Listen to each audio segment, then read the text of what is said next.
Hi, my name's Helen and I'm co-director and founder of responsible tourism consultancy Animondial, and I'm here to talk to you today about how you can make your business a force for good.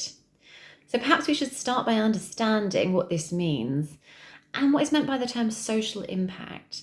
Well, this can be defined as a significant positive change that addresses a pressing social challenge. We'll go on to some more examples of that a little later on. And what does that mean for us in adventure travel?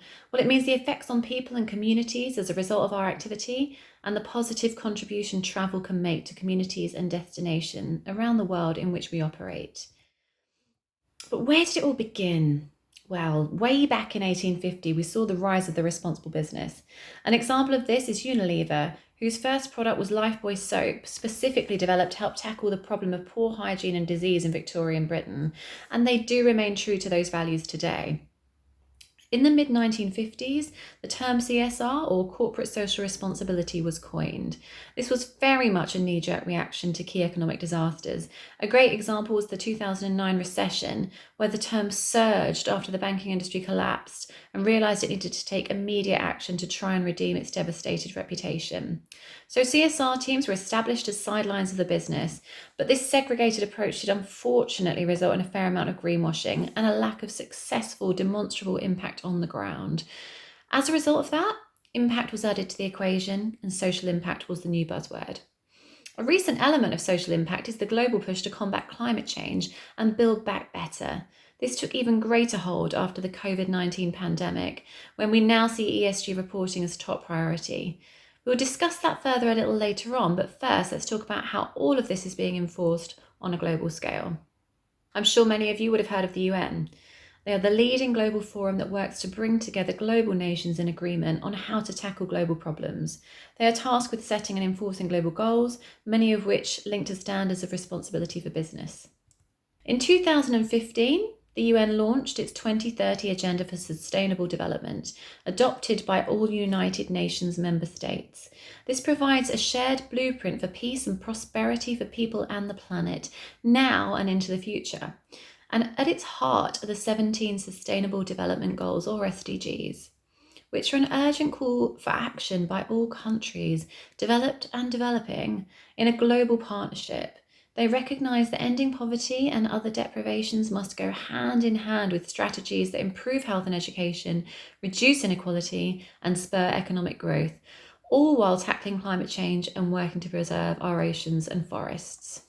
These act as a global reference point to support companies in the development of their social impact commitments.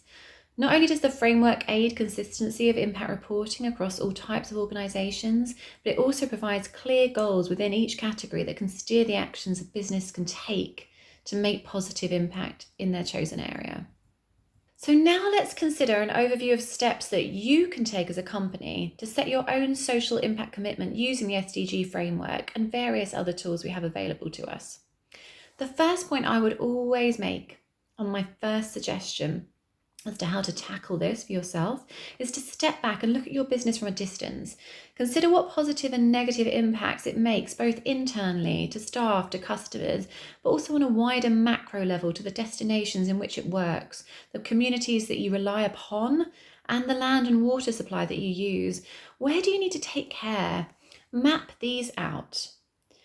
Out of all these, which are the biggest problems that are caused by your impacts that you may be in a position to mitigate? For example, could you purchase goods made from local people to keep some money within the economy that you visit? Then also think about how you can match these identified areas against the SDGs and choose the best ones that align. So for the example above, perhaps you're supporting SDG 8, decent work and economic growth. Now use the SDG frameworks on the UN website to outline some actions you can take to make a difference. Ensure these are measurable, and we'll talk about that a little later. But now you've identified the top areas you can work on as a business for good, wrap it all up into a commitment that communicates your goal. There is more information on that in the worksheet at the end of this session to give you an idea and guidance on how you can set your own commitment. Now you have all of that identified, be sure to share it internally with colleagues and shareholders to get their buy-in and support first, and review as needed. It can always be improved as you go. And finally, why not use this as a great opportunity to showcase your amazing work? Promote your new commitment to the external world, the public, the media, your peers, and inspire others to follow your lead. That is the most important thing. Be a trendsetter so that you can drive positive change.